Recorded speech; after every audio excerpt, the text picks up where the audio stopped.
Yo, what's up, dudes? It's your boy, Scotty Smooth, man, and we have episode 2 of our In the Mind series, where basically we go through our pre-recorded gameplay. I walk you through a solo win, we get a high kill game, and hopefully help you guys out in some way. We are in Fortune's Keep this episode. I will try to mix it in with some Rebirth solos, maybe even some Caldera Battle Royale solos, who knows, but we do get a nice little 16 kill win here in Fortune's Keep, and I'm going to walk you guys through what my thought process is, what I'm looking for when I drop, because some of you might be dropping in solos and kind of clueless, not really knowing what to do. Maybe you're a little bit more advanced, but some of these tips help you out, especially towards endgame.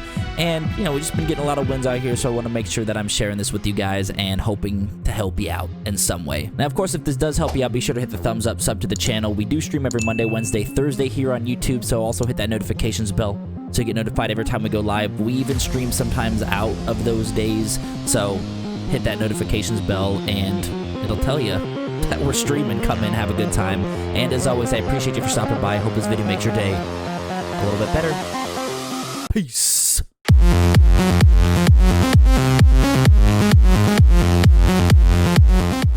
Alright guys, we got the Scream fit in this gameplay, looking sleek. I know in the first episode, if you guys haven't checked that out, I will put a card like somewhere up here to go click on. But if you haven't checked that out, definitely go check it out. I know in the first one, I was actually recording my face, but in this gameplay and kind of going forward, I will just record the gameplay and I will have my face on here so I'm not on the screen twice. It makes the most sense. So first tip, as you guys know, if you've seen first episode, we drop the same spot every freaking time. Graveyard in Fortune's Keep, and we will drop Chem on Rebirth Island. And the reason behind that is because we want to make sure that we're comfortable with the area, right? We know what we're looking for, we know where the weapons are, we know where the money is, so we can get our loot as soon as possible, get loadout, know the area, and if we do get into some gunfights, we know where to go. But you can see we did pick up a bounty to try to get some more money, and of course we come across a couple guys here, and we do drop one. There still is one inside. I did, of course, know that, so heard him upstairs. We're going to run up there, and we're going to take him out here pretty easily. And now throughout this gameplay, since it is a resurgence, I do go down a couple times. If you guys go down, don't rage quit. I know sometimes some of us that are like get a little heated. I'm like, I'm gonna fucking quit this, you know, I got killed 4 or 5 times, but the good thing about Resurgence is you keep coming back until, of course, you get killed with either the Resurgence being over or your timer not being reset. So, I heard some footsteps over here, bam, jumped right on this dude's, teabagged this dude real quick, jumped right on his face, and got that kill, but we still noticed that that dude's flying back for his loot over here in the church. And one thing I do like to say, kind of another little tip, is I don't typically, it depends on dropping on my own stuff again. Like you could see these guys, they're just landing right back where they were, and you know, we're getting some pretty easy-ish kills on them, or they're, you know, they're getting torched out here. So don't drop on your loot. If you think there's people there, don't drop on it. And you can see here we actually get third-partied from behind. I mean, solos, it's a third-party fucking mess, man. So you're gonna get third-partied, you're gonna get shot by someone sitting in the corner. That's just the name of the game. But don't land on your loot if you know that there are people there, because you just have a pistol until later game, and they have more likely have a lot better loot, so you'll get torched. But we drop back into Graveyard, kind of reset. You can see I did not drop into the church because, again, there's like 4 people in there. Saw this dude just chilling. Take him out really quick. And now we have some armor. We can plate up here quick and just kind of reset. But someone did drop a fucking cluster on us, and I don't know why, but for some reason we've been getting destroyed by clusters lately. So we kill this guy, but a cluster hits us. Have you guys gotten killed by clusters lately? I don't know what it is, if it's just like the placement of these players is just a lot better now or what, but I feel like almost every other game a cluster takes me out, or a precision or something. But since it was a cluster, it wasn't someone that I got in a gunfight with, then, you know, got third-partied or whatnot, I decided just to land on my stuff because there really wasn't anyone right next to me. But there was someone there. Don't challenge that particular fight that, let's say, they have a head glitch. It's okay to back out. It's okay to run and reset like myself. I just did there. And, I mean, if you know you're not going to win that fight, then don't ego challenge it. I know it's hard for some of us to do that, but you can see we do have a guy right here. Boom, we kill him, and we got the gas, so we got to haul ass to the circle. And that's also something, especially with first circle, that you need to keep in mind, is that the gas is coming in hot, man, and this gas is moving really fast. Slide cancel, of course, to get that tactical sprint when your gun goes up, so you move a little bit quicker. Of course, if you have an SMG or even your pistol, throw that on, and then hopefully you can make it to the gas. If you do get stimmy, whatever, do that. One other thing to keep in mind is after the first circle, there will always be a loadout drop. So if you guys don't get your loadout within the first circle, it's okay. You don't really need to go too much for that loadout, because it's going to drop right when the second circle hits. So you can see we did run right into our loadout. Got kind of lucky there. I feel like loadout drops are there kind of pretty frequently, actually. I got that in a couple of games, so there was a pretty good rotation right at the castle entrance, and the loadout was there. So we have our loadout, and we are running the KGM-40 and the Blixen, man. The Blixen's just an absolute beast, and this KGM is a freaking laser beam, man. I know I missed a couple shots there. So that person's running, but this person is not, because they haven't been hit yet. Don't worry if there's multiple people, especially in solos.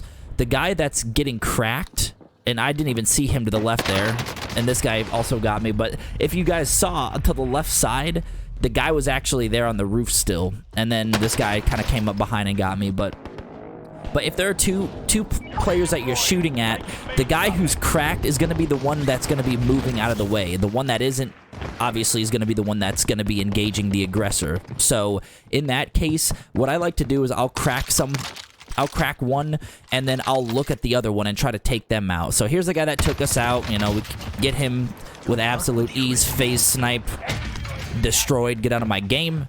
Now we're going to go back and get our weapons. That's also, oh God, and we get sniped. Oh, Jesus. Oh, God. Get out of there, bro. And we get sniped from another party. Look at this guy. I mean, look at that. That's solos to a team, man. I mean, you're just going to have to get used to that, but as I was saying, man, like, go back for your loot if it's safe. In this case, I know the gas is pushing, so we're more likely safe. I didn't know where my Blixen was, so I'm like, all right, I got gas coming in. Let me just grab this gun, the Marco. So we got this dude's Marco. We got our loot back, and now we're ready for business. So you could always drop next to your loot, drop close to it, grab a gun, and then go back for it, right? That's definitely what I recommend. If you guys are kind of newer to solos, maybe you need a little bit more help. Another thing you can do is wait till your timer goes down. I don't really pay too much attention to it just because I'm trying to get in. I'm trying to get a lot of kills and get loot real quick. But if you guys want, when you land back, you could kind of sit back a little bit and wait for that rebirth timer to reset. So there we go. We heard a guy coming up. Bam. Take him out pretty easily. And we're getting destroyed from the other way. So the good thing about Fortune's Keeps, they have a lot of like little nooks and crannies. And the way behind, it's bittersweet because there's a lot of people that can hide in these corners. But at the same time, it allows you for an easy escape plan. There's a couple players fighting here. We took out one. Riot Shield. See ya. I don't know if there's anyone else, so I jump a little bit just to make sure that there isn't anyone chasing me. I always have an escape route. You guys will be able to tell in the gameplay here. I always have an escape route. My mind's thinking, if I get shot, where am I running at all times? So if you guys get that mindset, like if I get shot at right now, where am I going? Wrapping around the corner here, then I mean you're in a much better position to get out of those tough spots. Some people are fighting up here, so we take him out on the roof. Phase snipe again. Welcome back. Come back. Keep on coming, giving me these easy kills. And just looking more likely than not, there's someone over here. Someone jumping. We're gonna try to take him out. We don't get the kill there, but we do get in a pretty sticky situation here. We get shot at from somewhere that the dude's in a pretty decent spot. We're in a tough spot here, but again, the bittersweet part about third parties is that he more likely than not got third partied right there by someone else. So it could suck when you're shooting at someone and you get killed from behind, but when they're shooting at you, and they get third-partied, obviously that's going to work in your favor. So now we're going to rotate a little bit. Still kind of take it easy. We knew that dude was in that building, so we're still going to kind of play it safe, keep our eyes on that building. I jumped right in because I'm like, bring it.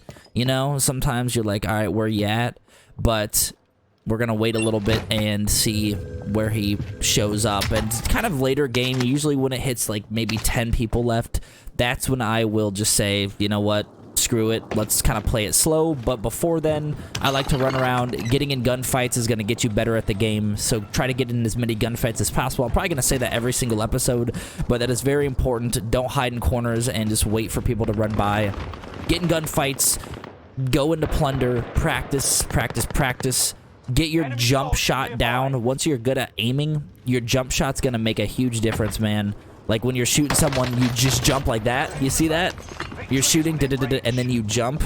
It's going to throw them off completely, and it's going to... I mean, that wins me almost all of my gunfights. So the key to winning gunfights is the jump shot. So if you have a fancy controller with the back paddles on it, definitely use the back paddles for that. If you're playing claw, you know, like this, you could jump and shoot. I don't know how they do that. Like this. You know what I mean? Whatever they got going on. Seven players left. Got 13 kills, so not bad. Again, we're playing it a little slow now. We do realize we just got hit with a bounty. Someone on us. 3-level threat as well, so we're keeping a close eye on that. Up here is a pretty safe spot, so if I do get shot at from like this window, I can always just go prone. I can always go out the back exit. That's what she said. If I need to, I don't know why that's what she said, but it is. And I just have a couple escape routes. I also just realized that I had a buy station marker as well. So we're going to throw that sucker down. You can see we have 7,600 bucks. So we have enough for a loadout, which is $6 grand. So we're going to loadout UAV. I always do that. We have enough for a UAV. We're going to go buy a UAV. Now, this is kind of ballsy here because being on the roof out here exposed like that, I wouldn't recommend. But now we have UAV. More likely than not, it's this dude that has the 3-level threat on me as the bounty. So we're going to see if we could take him out here pretty quickly and get that out of the way. So if he's not here, where is he at? Oh, he's right underneath in this tunnel. So we're going to jump down, pre-aim, and start firing. Boom, boom, boom, boom, boom. See ya. Adios. Sayonara. 4 players left. We could see on the UAV where all 3 other players are. We're just going to throw our cluster strike there because why not? And that actually was not our bounty, believe it or not. They were right next to us, but it wasn't. So there's another bounty on us. And we're just going to get in a safe spot. He's getting shot at. I don't know why I ran back in the gas, but really just kind of get behind these boxes here. And a big tip, if you guys take anything from this video, is end game. If you have a gas mask, don't be afraid to push gas right away to get in a better position. Like, look at this. I'm running into the gas, but of course I'm running right where the circle's going to be coming, so then they're going to be running to me now. I don't mind getting hit with a shield at this point. I don't care. They're going to be running at me, so I'm going to get myself in a better position. If they're sprinting, I can easily take them out. So we're going to play it up really quick. We did just hear one get taken out, and then there he is. Boom. See ya. Sayonara. I could have probably pulled out the KGM, but that dude's Marco took us to victory. This guy was a sneeze shot for death. And that is it, man. That's the gameplay. 16 kill solo win. And, of course, if this helps you guys out in any way, be sure to hit the thumbs up. If you've ever checked out Episode 1, go check that out as well. A lot of cool tips in there, and hopefully you guys get some of this. We got our KD up to like 2.15 right now, so we're busting ass. We're working hard on it. And, of course, hope this video helps you out. If it does, be sure to let me know in the comments if you have any questions as well. I'll catch you in the next one. Peace.